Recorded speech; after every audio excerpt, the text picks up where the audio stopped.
ప్రేమ నమ్మకం గల తండ్రి, పరిశుద్ధుడు దేవా, యేసుక్రీస్తు నామములో నీ పాదాలకు వందనాలు చెల్లిస్తున్నాం. ఈ ఉదయకాల సమయంలో నీ వాక్యాన్ని ధ్యానించుకుని ఉంటున్నాగా పరిశుద్ధ తండ్రి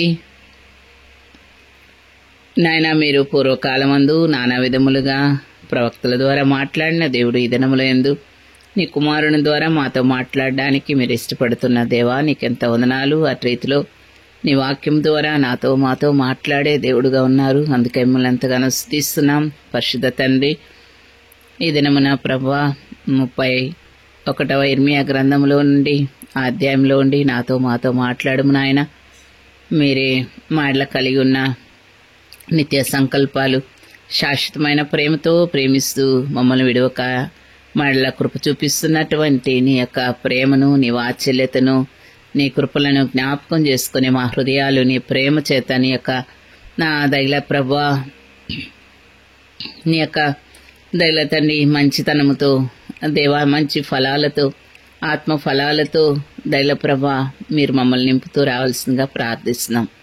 దేవా, నన్ను కూడా కనికరించి బలపరిచి నీ ఆత్మతో నింపి ఏదైతే అవసరమో ఆ మాటలే మీరు జ్ఞాపకం చేయండి ప్రభా.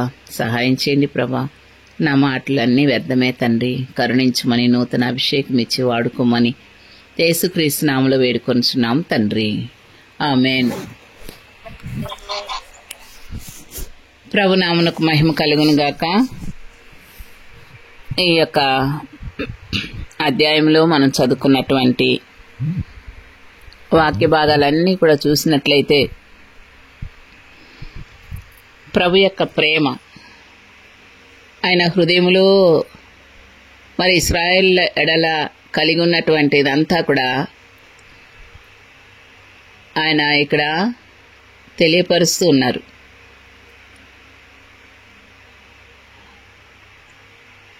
గతంలో వారు తప్పిపోయి దేవునికి విరోధంగా పాపం చేసి తిరుగుబాటు చేసి ఎంతో దేవుని యొక్క కోపానికి వారు గురవుతూ వచ్చారు. ఆ వాక్య భాగం కూడా మనము అక్కడ చదువుతూ వచ్చాము. అరుణ చదువుతూ వచ్చింది. గతములో మీరు ఏదైతే మీరు నాకు కోపాన్ని తెప్పించారో మరి అప్పుడు ఎలాగ మీరు శిక్షకు గురవుతూ వచ్చారో ఆ వాక్య భాగం ఎక్కడుందో చదవండి. ఇప్పుడు మిమ్మల్ని నేను క్షమించి మరలా మిమ్మల్ని నేను సమకూరుస్తానన్నమాట. ఎవరైతే వాక్యం చదివారో వారు గుర్తుపెట్టుకోండి.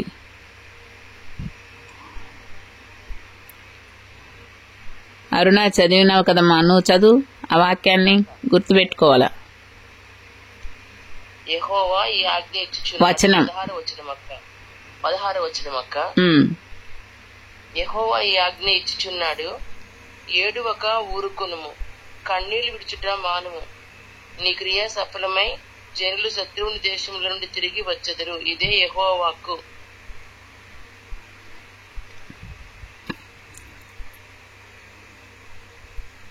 ఈ వాక్యం కాదు నేను చెప్పింది.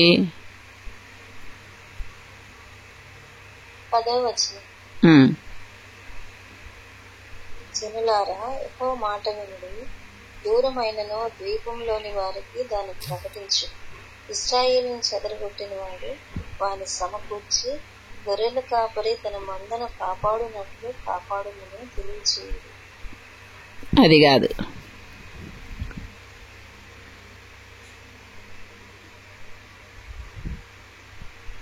ఇది చదివాను. ఎఫ్రాయిము నాకు ఇష్టమైన కుమారుడా, నాకు ముద్దు బిడ్డ. నేను అతనికి విరోధముగా మాట్లాడినప్పుడల్లా అతని జ్ఞాపకము నన్ను విడిచుచున్నది. అతని గురించి నా కడుపులో చాలా వేదనగా ఉన్నది. తప్పక నేను అతన్ని కరుణింతును. ఇదే యెహోవా వాక్కు. అది కూడా చదివానక్క. ఇంకోటి చదివాను.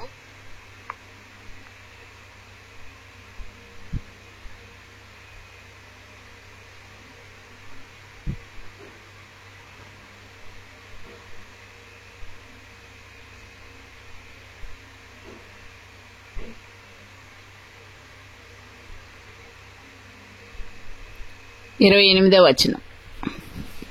వారిని పెళ్లగించుటకును, విరగగొట్టుటకును, పడద్రోయుటకును, నాశనము చేయుటకును, హింసించుటకును నేనేలాగు కనిపెట్టి ఉంటినో అలాగే వారిని స్థాపించుటకును, నాటుటకును కనిపెట్టి ఉందును. ఇదే యెహోవా వాక్కు.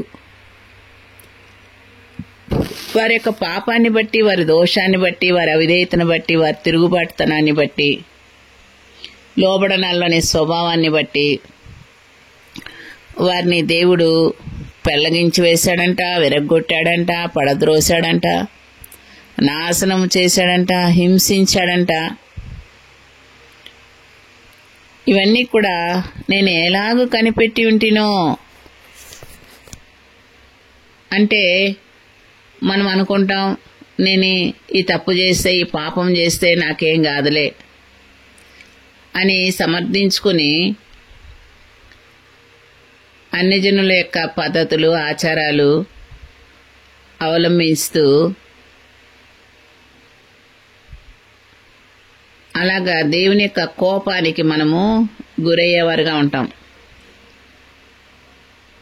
అయిపోయి మళ్ళా గురవ్వడం అంటే అప్పటికప్పుడు మనకు కనబడదు, తర్వాత రోజుల్లో కనపడుతుంది. ఆయన కనిపెట్టుకుంటా ఉంటాడంట, ఎప్పుడు శిక్షించాలి, ఎప్పుడు సరిచేయాలి, ఎప్పుడు బాగు చేయాలని.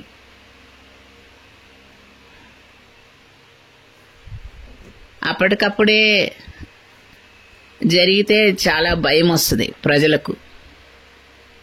ఆ శిక్ష అనేది రాకపోవడం వల్లనే ఏం చేస్తున్నారు, నిర్భయంగా భయం లేకుండా ప్రవర్తిస్తున్నారు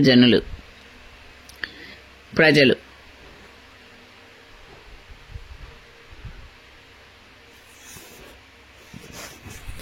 ఇక్కడ మనం చూస్తే మరి ఇశ్రాయేలు ప్రజలను చాలా కఠినంగానే ప్రభు వాళ్ళను ఈ యొక్క రాయబడ్డ వాక్య ప్రకారమే వారిని శిక్షిస్తూ వచ్చాడు. అయితే మళ్ళా దేవుడు జాలిపడుతున్నాడు, వారిని స్థాపించుటకు, వారిని నాటుటకు. ఇప్పుడు నేను కనిపెట్టి ఉందును.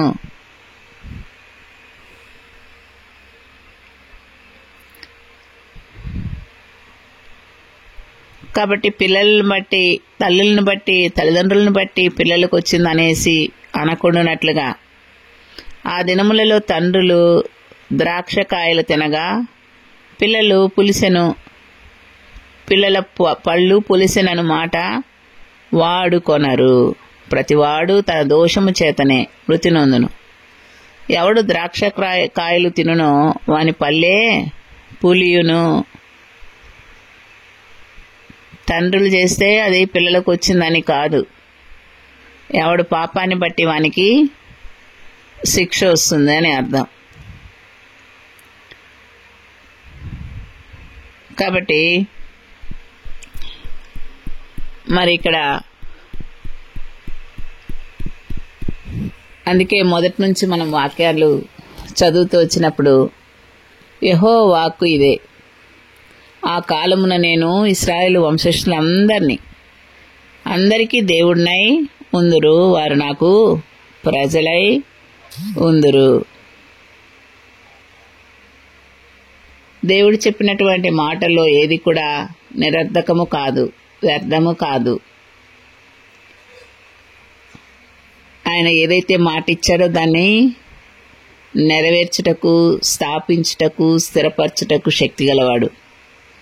ఆయన అబద్ధమాడేవాడు కాదు, ఆయన చెప్పి పశ్చాత్తాపడేవాడు కాదు, చెప్పి చేయకుండా ఉండేవాడు కాదు. కాబట్టి మన వ్యక్తిగతమైన జీవితంలో ఈ దినమున సజీవులుగా ఉంచి మనతో మాట్లాడుతున్న ఈ మాటలను మన జీవితానికి అన్వయించుకొని మనం మన గత జీవితంలో ఏ విషయాల్లో ప్రభువును విసిగించామో, ఆయన కోపాన్ని తెప్పించామో, ఆయన బాధపరుస్తూ వచ్చామో వాటన్నిటినీ కూడా జ్ఞాపకం చేసుకుని ఎక్కడ పడిపోయామో, ఎక్కడ తప్పిపోయామో, ఎక్కడ జారిపోయామో, ఎక్కడ దేవుని నామానికి దూషణ తీసుకొచ్చామో వాటిని ఈ దినమున సరిచేసుకుని ప్రభు వైపు తిరిగినట్ల ప్రభు మన వైపు తిరుగుతాడు. కాబట్టి ఇక్కడ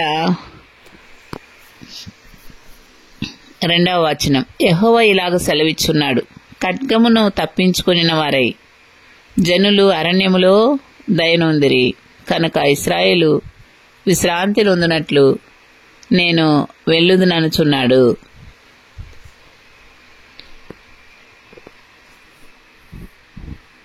చాలా కాలం క్రిందట యెహోవా వాక్కు ప్రత్యక్షమై ఇట్లనెను, శాశ్వతమైన ప్రేమతో నేను నిన్ను ప్రేమించుచున్నాను కనుక విడువక నీడల కృప చూపుచున్నాను.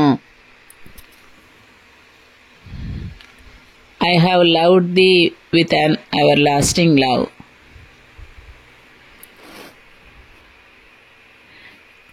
ఈ మాటలు నాకు చాలా ఇష్టం. నేను నిన్ను శాశ్వతమైన ప్రేమతో ప్రేమించుచున్నాను. ప్రభు ఈ మాటలే నా హృదయంలో ఉంచాడు.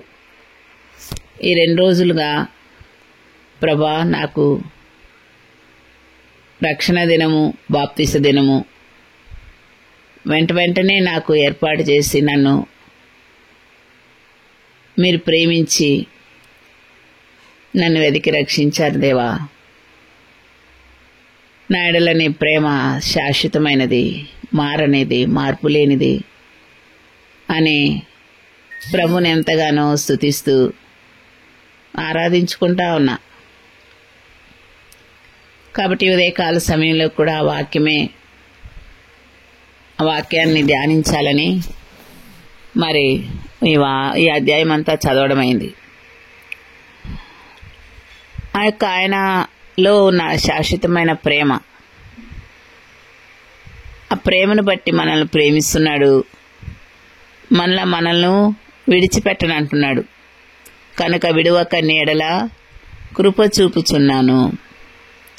ఎన్నెన్ని విధాలుగా ఆయన విషయమై సనిగి గొనిగి అభ్యంతరపడి మరి కోపం తెప్పించినప్పటికీ ఇశ్రాయేలీల విషయమై ఆయన జాలిపడినట్లుగా అంతకంటే ఎక్కువగా మన ఎడల ఆయన జాలిపడ్డాడు.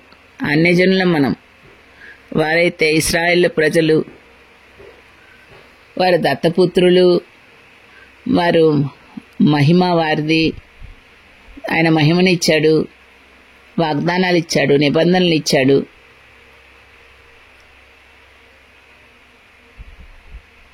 మరి క్రీస్తు వారిలో పుట్టాడు. ఇట్లాంటి గొప్ప ఆధిక్యతలు ఉన్నటువంటి ఆ యొక్క ఇశ్రాయేలు ప్రజలకు మనల్ని పౌరులుగా చేయడం కొరకై అన్యజనులము, దేవుని ఎరగని వారము, శత్రువులము, దేవునికి దూరస్తులము, దేవుని కోపానికి ఉగ్రత గురి అయినటువంటి మనల్ని ప్రేమించడం అనేది, మనల్ని కూడా అటువంటి ఆ యొక్క పరిశుద్ధమైన ఇశ్రాయేలు ప్రజలుగా మనల్ని చేయడం అనేది, ఇది నిజంగా మనం వీటికన్నిటికీ మనం అనర్హులం, అయోగ్యులం, అపాత్రులం. ఆ ప్రభు మనల్ని అంతగా ప్రేమించాడు. కాబట్టి ఆయన ప్రేమను మనము తలపోసుకొని ఎప్పుడు మనం ఆయనకు కృతజ్ఞులమై ఉండాలా, దీనులుగా ఉండాలా, తగ్గించుకోవాలా, ఆయనకు విధేయులుగా ఉండాలా, ఆయన మాటలు, ఆయన వాక్యము మన స్వాభిప్రాయం కంటే ఎక్కువగా ఎంచాలా, ఆయనకే ప్రథమ స్థానం ఇవ్వాలా, ఆయన్నే గణపరచాలా. ఆ తండ్రికి, ఆ యొక్క యజమానుడైనటువంటి ఆ ప్రభువుకు రావాల్సినటువంటి ఘనత మన యొక్క వ్యక్తిగతమైన జీవితంలో మనము ఆయనకి ఇచ్చేవారుగా ఉండాలా. అప్పుడే ఆయన మన యందు సంతోషించేవాడుగా ఉంటాడు. ఆయన ఒక చిన్న విషయాల్లో కూడా ఆయన రాజీ పడడు. ఒకసారి యవనస్తులైన పిల్లలు 4 ఎక్కడో టూర్కి వెళ్తుంటే అందులో ఒక అమ్మాయి వాళ్ళ మదరు వారితో పాటు బైబిల్ తీసుకెళ్ళమని చెప్పింది. చెప్తే అమ్మాయి అనిందంట, మాకే సరిపోవట్లేదు ప్లేసు, మా లగేజ్కే సరిపోవట్లేదు, ఇక ఈ బైబిల్కి ఇక్కడ కారులో ప్లేస్ లేదనిందంట. దాన్ని తీసుకెళ్ళి ఆ డిక్కీలో పెట్టనిందంట. బైబిల్ తీసుకెళ్ళి కార్ లోపల ప్లేస్ లేదంట, అందుకని డిక్కీలో పడేయనిందంట. డిక్కీలో పెట్టు అని. అది ఎంతగా బాధిస్తుంది ఆ మాట.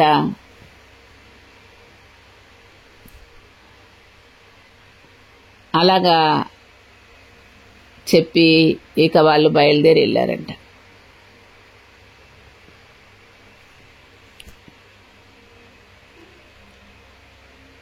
ఎప్పుడైతే అమ్మాయి ఆ మాట అనిందో అక్కడ ప్రభువుకి అక్కడ స్థానం లేదు, స్థలం లేదు. ఆ మాటలు ఎందుకు అనింది?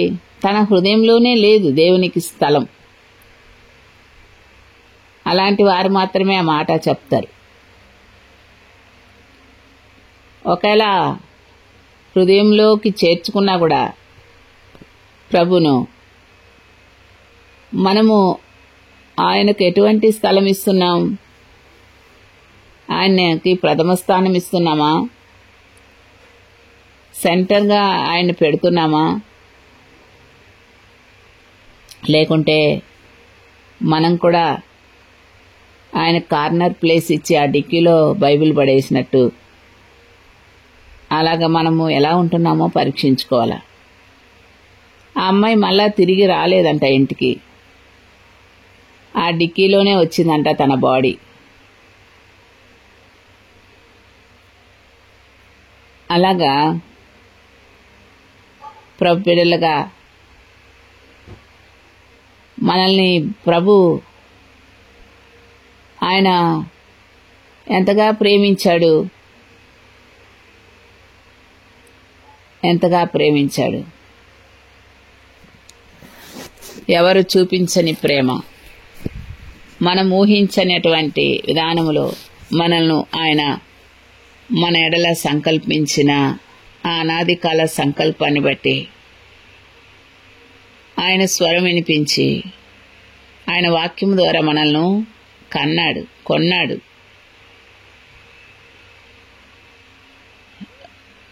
ఆయన మనల్ని శాశ్వతమైన ప్రేమతో ప్రేమిస్తున్నాడు. శాశ్వతమైన ప్రేమతో ప్రేమించుచున్నావు, విడువక నాయడా కృప చూపుచున్నావు, విడువక నాయడా కృప చూపుచున్నావు. ప్రేమ ప్రేమ ప్రేమ ప్రేమ ప్రేమ శాశ్వతమైన ప్రేమతో ప్రేమించుచున్నావు.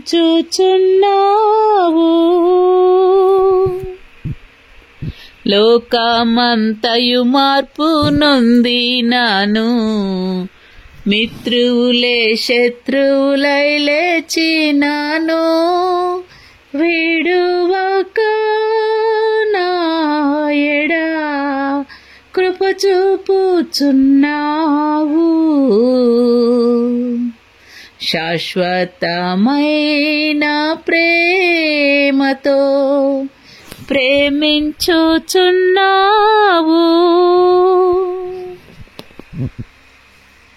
అలాగా లోకమంతా మార్పు నొందిన, మిత్రువులే శత్రువులుగా మారిన, తల్లిదండ్రులు విడిచిన, అన్నదమ్ములు విడిచిన, ఎవరు విడిచినా మరచినా ఆ ప్రభు యొక్క ప్రేమ అది మన ఎడల మారనిది, మార్పు లేనిది. కాబట్టి మన హృదయాల్లో కానీ, మన తలంపుల్లో కానీ, మన ఊహల్లో కానీ, మన మనస్సుల్లో కానీ దేవుని కంటే ఎక్కువగా ఎవరిని ప్రేమించకూడదు. శిష్యులతో ప్రభు అన్నాడు, నాకంటే నీ తల్లినైనా, తండ్రినైనా, అన్నదమ్ములనైనా, అక్క చెల్లెలనైనా ఎక్కువగా ప్రేమించేవాడు నాకు పాత్రుడు కాదు. ఆయనకేమన్నా స్వార్థమా? ఆయన్ని మనం ప్రేమించకపోతే మనం వీళ్ళలో ఎవరిని మనం ప్రేమించలేం. మన ప్రేమ కపటమైనది, మన ప్రేమ వేషధారణతో కూడినది. మన ప్రేమ ఎలాంటిదంటే, మీ ఇంటికి వస్తే ఏమిస్తావు, మా ఇంటికి వస్తే ఏం తెస్తావు అనే ప్రేమ. మన ప్రేమ అది నూనె ఉన్నంత వరకే, వెలుగుచున్న దివ్య లాంటిది. నూనె లేకపోతే ఆ యొక్క ధనము, మరి మనకున్న దాన్ని బట్టి ఏం చేస్తారు, మన ఇంటికి వస్తారు, వెళ్తారు. మనకు లేదు అనుకో, ఏమీ లేదనుకో, మన వైపు కూడా చూడరు. కాబట్టి ఈ మనుషుల ప్రేమ ఇలాంటిది. మనం ప్రేమిస్తే వాళ్ళు ప్రేమిస్తారు. అయితే ప్రభు ప్రేమ అలాంటిది కాదు. ప్రభు ప్రేమ మనం ప్రేమించినా ప్రేమించకపోయినా ఆయన ప్రేమ అగాపే ప్రేమ. ఆయన ప్రేమను అగ్నిజ్వాలలు ఆర్పజాలు. కాబట్టి ఆయన ప్రేమ సముద్రం కంటే లోతైనది, ఆకాశం కంటే ఎత్తైనది. ఆయన ప్రేమకు సరిహద్దులు లేవు. అలాంటి ప్రేమతో మనల్ని ప్రేమిస్తున్నాడు. కాబట్టి దినదినము కూడా ఆయన ప్రేమ చేత మనము నింపబడాల. క్రీస్తు ప్రేమ మనల్ని బలవంతం చేయాలా. క్రీస్తు ప్రేమ మన హృదయాల్లో నింపబడి ఉండాలా. చివరికి నిలిచేది ప్రేమ ఒకటే. ప్రేమ యందు తప్ప దేని యందు అచ్చి ఉండొద్దు అంటాడు ప్రభు. కాబట్టి ప్రేమ శాశ్వతమైనది. ఆ ప్రేమ దేవుని ప్రేమే, మన ప్రభు ప్రేమే శాశ్వతమైనది. కాబట్టి ఈ ఉదయకాల సమయంలో మరి మనం ఆయన్ను ఎలా ప్రేమిస్తున్నాం? గలతీలకు రాసిన పత్రికలో మనం కూడా ఎలాంటి ప్రేమతో ప్రేమించాలంట మన ప్రభును? గలతీలకు రాసిన పత్రిక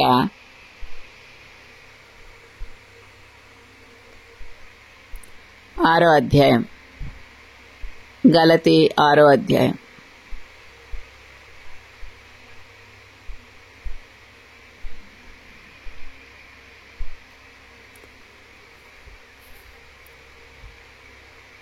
పదహారవ వచనం. గలతీ 6:16. ఈ పద్ధతి చొప్పున నడుచుకుని వారికి అందరికీ, అనగా దేవుని ఇశ్రాయేలునకు సమాధానము కృపయు కలుగునుగాక.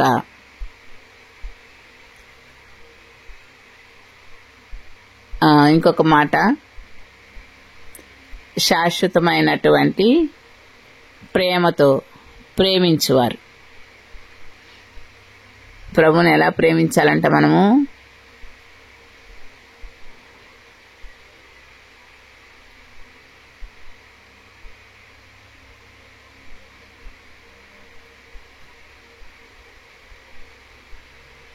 మీకు గుర్తుందా ఆ వాక్యము?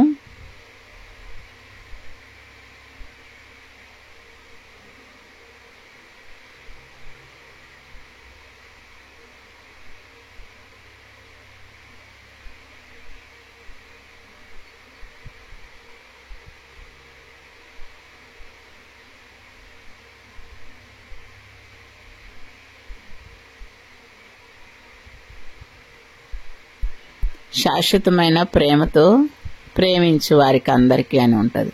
ప్రభువును శాశ్వతమైన ప్రేమతో ప్రేమించేవారంట. ప్రభు మనల్ని శాశ్వతమైన ప్రేమతో ప్రేమిస్తున్నాడు. మరి మనం కూడా ఎలా ఉండాలంట? మన ప్రేమలు ఈరోజు ఎఫ్ఎస్సి 6:24 చదువుమా. మన ప్రభువైన యేసు క్రీస్తును శాశ్వతమైన ప్రేమతో ప్రేమించు వారికి వారందరికీ కృప కలుగును గాక. మన ప్రభువైన యేసుక్రీస్తును శాశ్వతమైన ప్రేమతో ప్రేమించి వారందరికీ కృప కలుగునుగాక.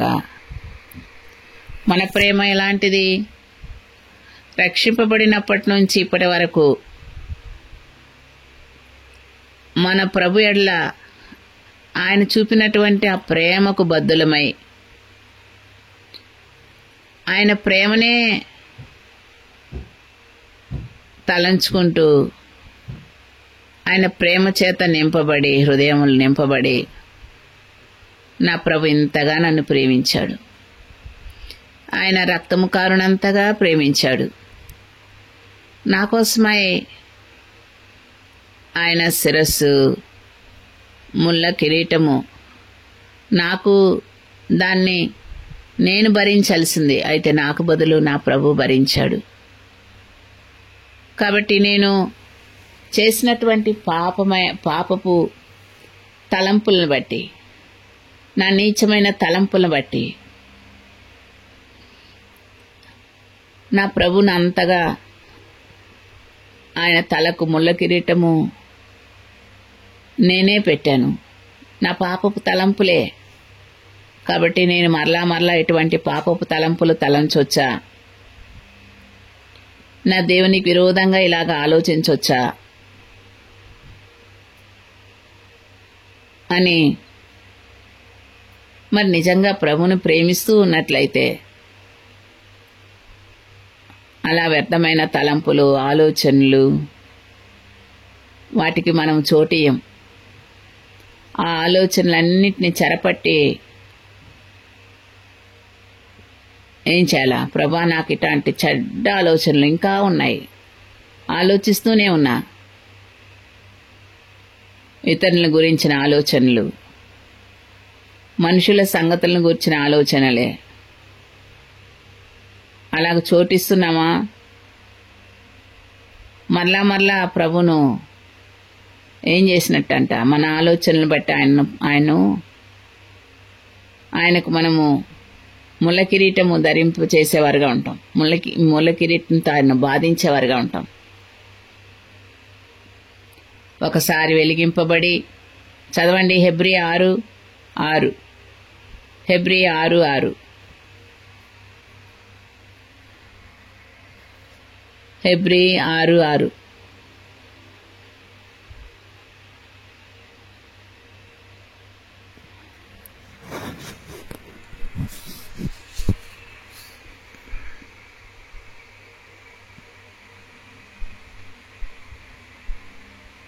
లేదా మీ బైబిల్లో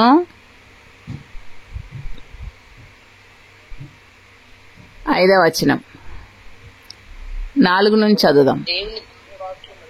ఒకసారి వెలిగింపబడి పరలోక సంబంధమైన వరమును రుచి చూచి పరిశుద్ధాత్మలో పాలివారై దేవుని దివ్యవాక్యమును రాబో యుగ సంబంధమైన శక్తుల ప్రభావమును అనుభవించిన తరువాత తప్పిపోయిన వారు తమ విషయంలో దేవుని కుమారుని మరలా సిలువేయచు బాహటంగా ఆయనను అవమానపరుచున్నారు కనుక మారు మనసు పొందినట్లు అట్టివారిని మరలా నూతన పరచుట అసాధ్యము. ఈ మాటలు ఎప్పుడు గుర్తుండాల. ఆయనను అవమానపరుస్తున్నాం, ఆయన మళ్ళా ఏం చేస్తున్నాం? మరలా సిలువ వేయచ్చు బాహాటంగా ఆయన్ని అవమానపరుస్తున్నాం. అందరూ చూస్తుంటారు, మిమ్మల్ని బట్టే కదా నా నామం అన్ని జనుల ఎదుట దూషణ పాలవుతున్నదని. మరి మనము ప్రభును కలిగిన మనము ప్రభు యొక్క ప్రేమను మనము పంచిపెట్టేవారుగా ఉండాలి. కానీ ఎలాంటి వారినైనా ప్రభు ఎలాగ క్షమించాడో అలాగ క్షమించేవారుగా ఉండాలా. అలా కాకుండా వాళ్ళ మీద మనం ఒకవేళ బయటికి కనబడేటట్లుగా వాళ్ళని మనము తిట్టకపోయినా, విమర్శించకపోయినా, దూషించకపోయినా, వాళ్ళ గురించి చెడుగా మాట్లాడకపోయినా, మన హృదయాల్లో, మన తలంపుల్లో, మన ఊహల్లో, మన ఆలోచనలో వాళ్ళ గురించి చెడుగా అనుకుంటున్నామంటే మనము దేవుణ్ణి మరలా సిలువేసినట్టే బాహటంగా ఆయన్ను అప్పగించేవారుగా ఉంటున్నాం. ఆయన కార్చిన రక్తము మనము కాళ్లతో త్రొక్కేవారుగా ఉంటాం. మరి క్రైస్తవులు ఎప్పుడైతే ఇట్లాంటి ప్రభువుకున్న మనస్సు మనలో, ఆ మనస్సు క్రీస్తు యేసునకు కలిగిన ఆ మనస్సు మనం కూడా కలిగి ఉంటామో, ఎవరి విషయాల్లో కూడా మనం ఎటువంటి ఆలోచనలకు చోటు ఇవ్వకుండా ప్రభు యొక్క మనసే మనం కలిగి ఉంటామో అప్పుడే మనం దేవుని ఇశ్రాయేలు ప్రజలం. అలాగా మన కళ్ళతో మనం దేవునికి విరోధంగా ఏదైతే చూస్తుంటామో, ఆకర్షితులం అవుతుంటామో, అప్పుడంతా కూడా మనము దేవుని యొక్క కళ్ళకు గంతలు గట్టి వేసిన వారుగా ఉంటాం. ఆయన మరలా సిలువేసిన వారుగా ఉంటాం. ఆయన కళ్ళకు గంతలు కట్టి ఆయన మీద ఉమ్మి వేసి, ఆయన చెంప మీద కొట్టి, ఆయన యొక్క వెంట్రుకలు లాగి, నిన్నెవరు కొట్టారో ప్రవచించు అన్నారు. ప్రభునంతగా బాధించారు. మరి మన కళ్ళతో ఏవేవి చూస్తున్నాం, వేటికి ఆకర్షితులమైపోతున్నాము? లోకస్తులో లాగా అలంకరించుకోవాలని, ఇవన్నీ కూడా మనం కళ్ళతో మనం చూసే కదా. అవలాగా ఆ యొక్క పండు అందమైనదని, అదే మరి ఆరోగ్యం ఇచ్చేదని, ఆహారానికి మంచిదని, నేను దేవతలాగుంటానంట. సైతాన్ అన్నాడు, నువ్వు ఈ పండు తింటే మీరు దేవతలైపోతారు. కాబట్టి అది చూసి నేను దేవత అంటే ఇంకెట్టుంటానో ఆ సైతాన్ మాట వినేసింది. మనం కూడా మా కళ్ళతో ఇతరులను చూస్తాం, వాళ్ళు దేవతలా కనపడతా ఉంటే మనం కూడా దేవతలు అయిపోవాలని, మనం కూడా వాళ్ళలాగే వాళ్ళ అలంకరణే మన మీద ఉంటది. కానీ దేవుడు చెప్పినట్టు దేవుని ఇశ్రాయేలుగా పరిశుద్ధ స్త్రీలు, భక్తి కలిగిన స్త్రీలకు తగినట్టుగా మన అలంకరణ ఉండదు. లోకస్తులు ఇష్టపడాలా, లోకం ఇష్టపడాలా, లోకం చూడాలా, మనల్ని వాళ్ళు మెచ్చుకోవాలా,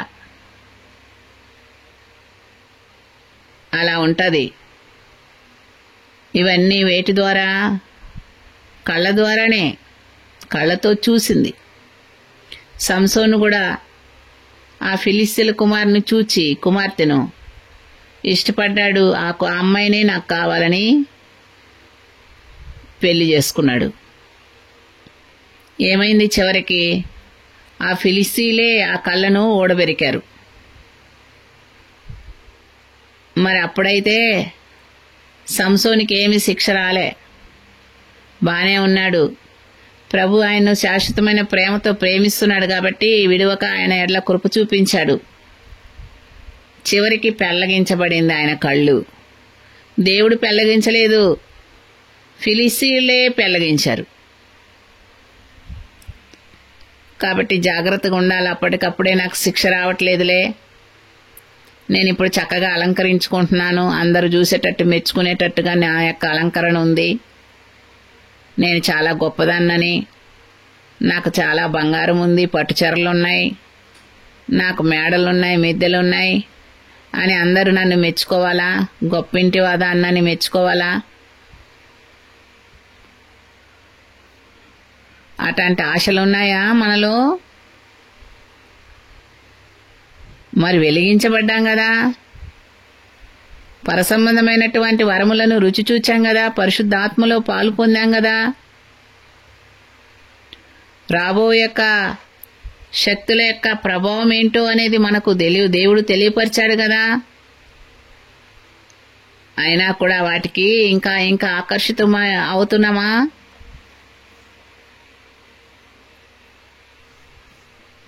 వ్యర్థమైన వాటిని వినకుండానట్లుగా ఏం చేయాలంటే చెవిటోళ్ళలాగా ఉండాలంట మనం. యేసయ్యను సిలువలో వేసి కొట్టినప్పుడు ఆయన చంప మీద గూబ గోయమని ఎంత నొప్పికి తలడిల్లిపోయి ఉంటాడో ప్రభు. మనము చెవులు బాగా ఎవరెవరు ఏ సంగతులు చెప్తారా అని చెవులు బాగా నిక్కబొడుచుకొని వింటా ఉంటాం. దారి దగ్గరగా పోయి కూర్చుంటాం. వారు ఎవరిని గురించి మాట్లాడుతూ ఉంటారు? నీ యొక్క తండ్రి అక్కడ 50వ కీర్తనలో ఏముంది? నీ సహోదరుల మీదనే కపటోపాయాలు నిందలు మోపుచున్నావు, వారికి విరోధంగా మాట్లాడుచున్నావని ఉంది కదా దేవుని వాక్యంలో. దేవుని ఇంటికి వచ్చేటటువంటి వారిని గురించి మరి ఆ అక్క సంగతులు ఈ అక్క సంగతులు అడిగి తెలుసుకొని పోవాలా. దేవుని మందిరానికి వస్తే దేవుని మందిరంలో ఆ మాటలే మాట్లాడుకోవడము, తెలుసుకోవడము, అప్పటిదాకా తృప్తి ఉండదు. ఇక దేవుని వాక్యము వినవాక్యం ఏమైపోవాలా? రూతు అలా రాలే.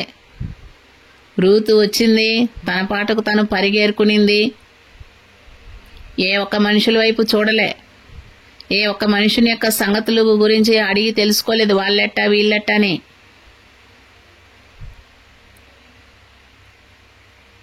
అందుకే వేయించిన పేలాలు ఇచ్చాడు రూతుకి బోయేజు. ఆ యొక్క కొన్ని విత్తనాలు అక్కడ ఆమె కోసమే వేయమన్నాడు. కాబట్టి విత్తనాలు ఏరుకొని వస్తున్నామా, లేకుంటే చెత్తా చెదారాలు ఏరుకొస్తున్నామా దేవుని ఇంటికి పోయి?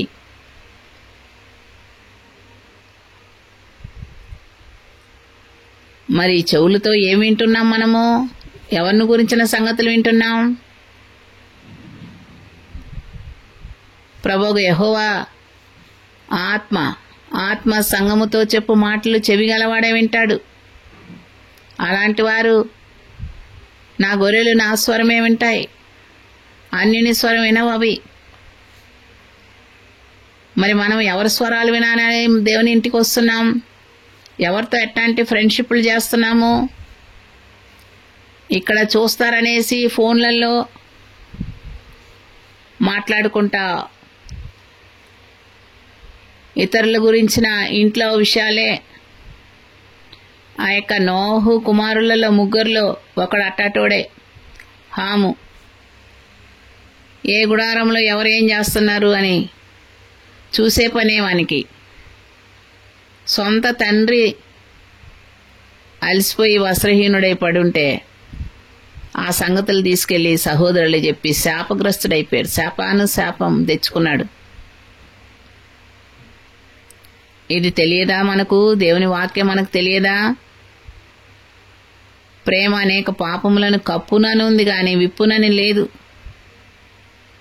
అలాగే ఇతరుల్లో ఉన్నటువంటి పాపాలు ఏం పాపం చేస్తున్నారు, వాళ్ళు ఎట్టున్నారు, ఎట్ట బలహీనతలున్నాయి, వాళ్ళ దోషాలేంటి? గురిగింజకు దాని కింద నల్లగా ఉండేది సంగతి దానికి తెలియదంట. అలాగే ఎవరెవరి సంగతులు, ఎవరెవరు కుటుంబాల్లో ఎవరెవరు ఎట్లెట్లా ఉన్నారు అన్న సంగతులు అది తెలియక ఇతరులను గురించిన సంగతులను గురించి తెలుసుకోవాలని ఆత్రపడుతున్నామా? శాపం తెచ్చుకుంటాం మనం.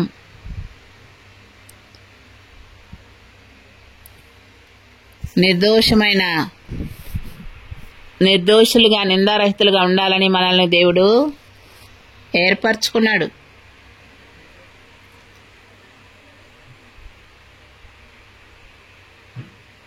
మరి ఈ నోటితో ఏం మాట్లాడుతున్నాం? ఆమె కృపగల ఉపదేశమే ఉపదేశిస్తుందంట. ఆమె నోరు తెరిచినప్పుడు కృపగల ఉపదేశమే. దేవుడే కృపగలవాడు. ఆయన మాటల్లోనే కృప ఉంది. ఆ కృపను బట్టే మనము రక్షింపబడ్డాం. ఇది కేవలం ఆయన కృపను బట్టే. ఎఫెసీయులకు రాసిన పత్రిక 2వ అధ్యాయంలో ఆ కృపను ఎప్పుడు ధ్యానించుకుంటున్నామా? ఆ కృపలో ఉండి కృపలో ఎదుగుతున్నామా? కృపను పొందిన మనము అక్కడితో ఆగిపోయామా? ఏం మాటలు వస్తున్నాయి మనలో? ఉప్పు వేసినట్టు రుచికరమైన మాటలేనా? వ్యర్థమైన మాటలతో నింపబడి ఉందా? డాంబికమైన మాటలతో నింపబడి ఉన్నామా? ఇతరులను గురించిన విమర్శలతో కూడిన మాటలతో నింపబడి ఉన్నామా? ఒకరిని గురించి మాట్లాడుకోవడానికి మనకి ఎవరు అధికారం ఇచ్చారు? దేవుని బిడ్డలను మనము అనడానికి మనకి ఎవరు అధికారం ఇచ్చారు? తన దాసులైనటువంటి వారిని నిలబెట్టుకోవడం, పడగొట్టుకోవడం ఆయన ఇష్టం. మనం వాళ్ళ కొరకు ప్రాణం ఇవ్వలేదు. మనం వారి కొరకు ఎటువంటి శ్రమ అనుభవించలేదు. హెబ్రీయులకు రాసిన పత్రిక 2వ అధ్యాయంలో వారిని నా సహోదరులని అనుటకు నేను సిగ్గుపడను అంటున్నాడు మన ప్రభు. ఒకసారి నేను మరి దేవుని యొక్క సేవ చేస్తున్నటువంటి వారు ఎంతో పరిశుద్ధంగా ఉండాలా, ఎంతో అసలు మరి ఆత్మీయంగా ఉంటారు, పరిశుద్ధంగా ఉంటారు, ఎవరు జోలికి పోరు.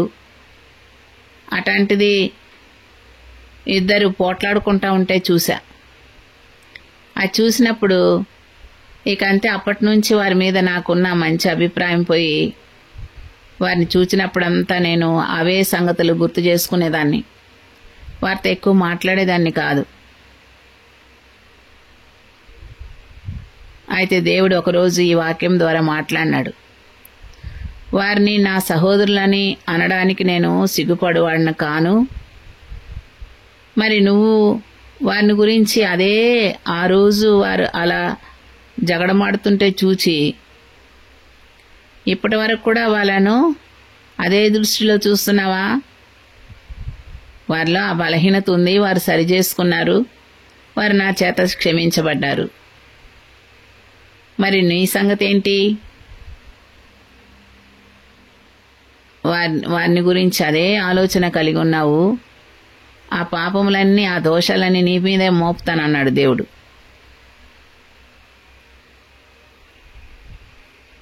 నువ్వు వాళ్ళ కోసం ఏం చేశావు?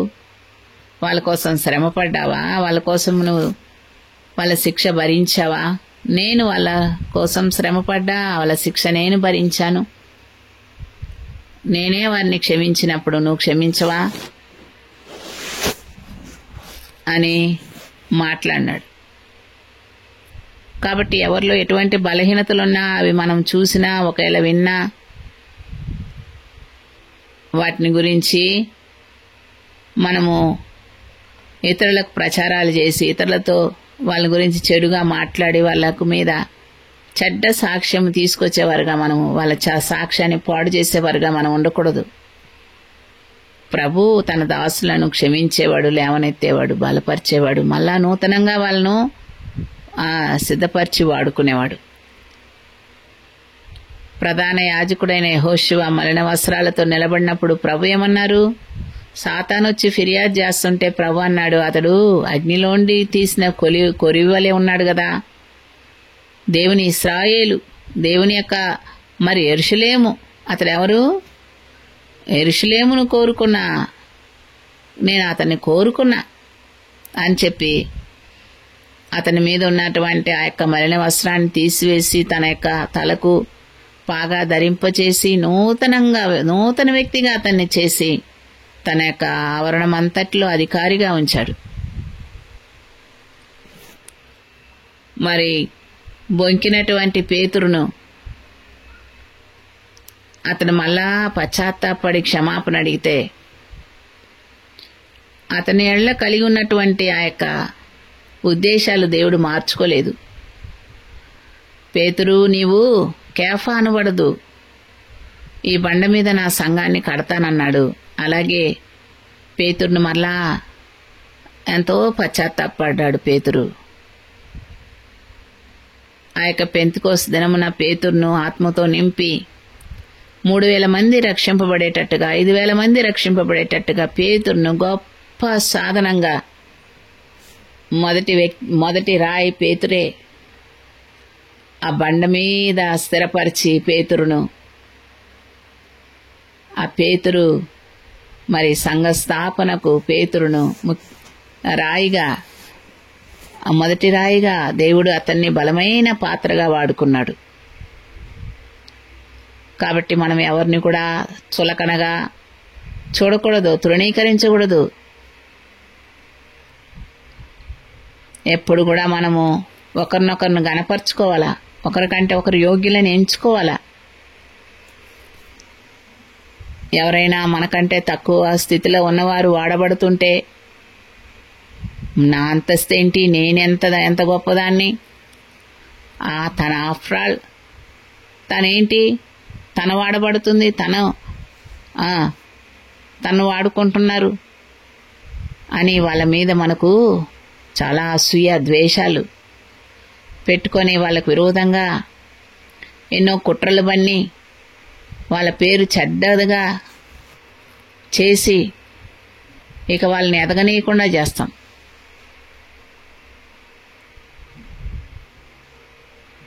మరి ఇలాంటి మనము ఆ ప్రభును శాశ్వతమైన ప్రేమతో ప్రేమించేవారుగా మనం ఉంటున్నామా? మొదట్లో ఉన్నటువంటి ఆ సమర్పణ మనకుందా? మొదటి రోజుల్లో వాళ్ళను చూస్తే దేవదూతలు అనుకుంటాం.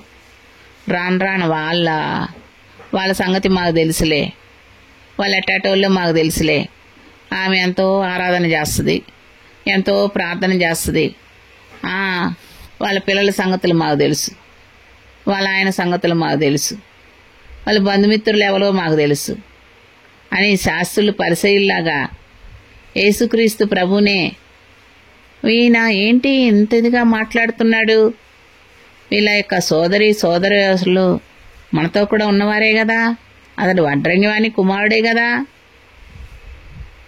అని ప్రభును తోలనాడి మాట్లాడారు. అలాగా శాస్త్రులు పరిసయ్యులు లాంటి వారు వాళ్ళు చెప్పుదరే గాని చేరు. వారికి దేవుని గూర్చినటువంటి ఆయన సజీవుడగు దేవుని కుమారుడు అన్నటువంటి ఆ ప్రత్యక్షత, ఆ జ్ఞానం వారికి లేదు. అలాంటి వారే మాట్లాడతారు ఇతరుల గురించి, ఇతరులకు విరోధంగా. వాళ్ళ సంగతి మాకు తెలీదా, వాళ్ళ ఇంటి వాళ్ళు ఎవరో తెలీదా, వాళ్ళ ఊరేదో తెలీదా,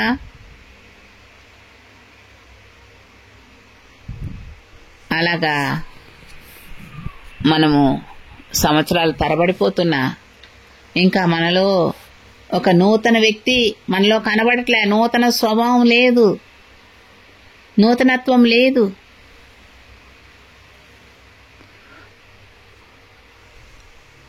మనుషులు వాడుకోవచ్చు కానీ దేవుడు వాళ్ళను వాడుకోడు.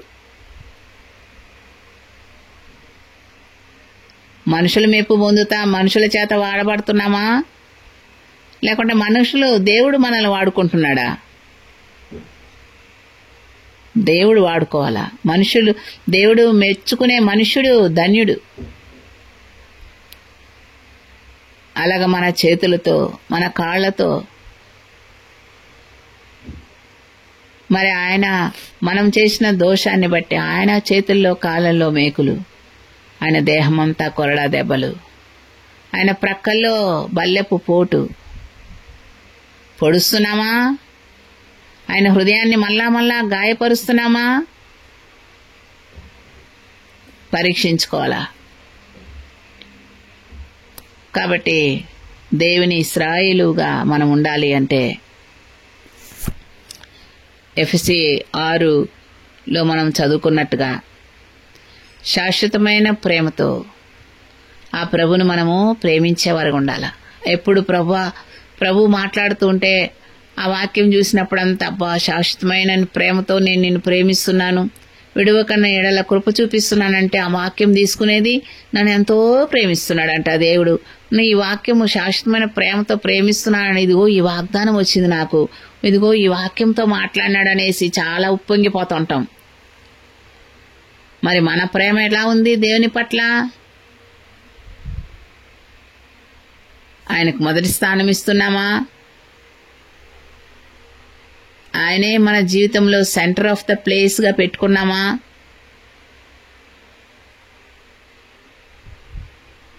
మరి అందరికంటే కూడా ఆయన్నే ఎక్కువగా మనం ప్రేమించేవారుగా ఉంటున్నామా? ఆయన చెప్పినట్టు, ఆయన ఆజ్ఞాపించినట్టుగా ఆజ్ఞకు లోబడుతున్నామా? ఆయన వాక్యం, ఆయన నామం కంటే ఆయన వాక్యాన్ని ఎక్కువగా గణపరిచాడంట ప్రభు.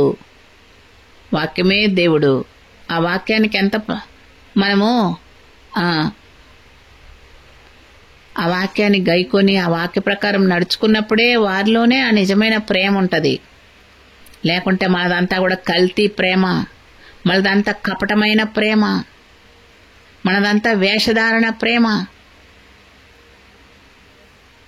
వేశ్యలనన్నా క్షమిస్తాడంట గాని వేషధారులను దేవుడు క్షమించడంట. ఆ రీతిగా ఆ వేషధారులుగా ఉంటున్నామా మనము?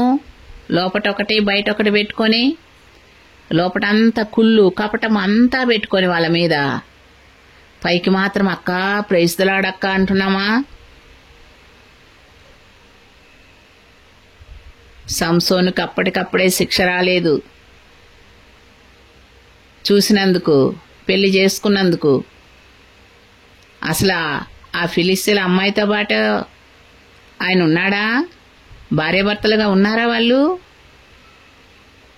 అలిగి ఇంటికి వచ్చేసిన తర్వాత అమ్మాయిని వాళ్ళ తండ్రి వేరే వాళ్ళకి ఇచ్చి పెళ్లి చేసేశాడు.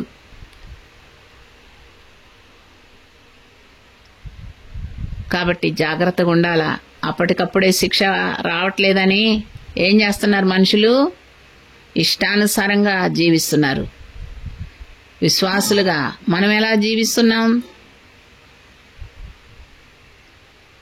సంసోనికి ఒకరోజు తన యొక్క పాపపు కళ్ళతో చూచి ఆకర్షితుడై తన కోరుకున్న వ్యక్తే కావాలని, తన కోరుకున్నదే కావాలని ఆశించిన ఆ కళ్ళే ఒకరోజు పెళ్లగించబడ్డాయి.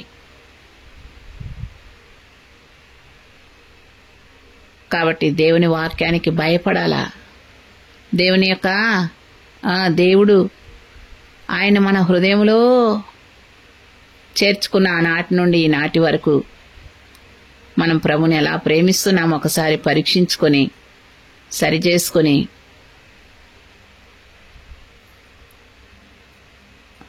ఆయన మనల్ని శాశ్వతమైన ప్రేమతో ప్రేమిస్తున్నట్టుగా మనం కూడా ఆ ప్రభును శాశ్వతమైన ప్రేమతో ప్రేమించేవారుగా ఉన్నట్లుగా ప్రభు మనకు సహాయం చేయునుగాక. ఆమేన్. ప్రేంగల తండ్రి, పరిశుద్ధుడగు దేవా, యేసుక్రీస్తు నామములో నీ పాదాలకు వందనాలు చెల్లిస్తున్నాం. ఈ ఉదయకాల సమయంలో మా గమనంలోనికి తీసుకొచ్చిన లేఖన భాగాలను బట్టి మిమ్మల్ని స్తుతిస్తున్నాము నాయన. దయల ప్రభువా, మీరు శాశ్వతమైన ప్రేమతో ప్రేమిస్తున్నారు, విడవక మాయల కృప చూపిస్తున్నారు. అందుకే మీకెంతో వందనాలు చెల్లిస్తున్నాం.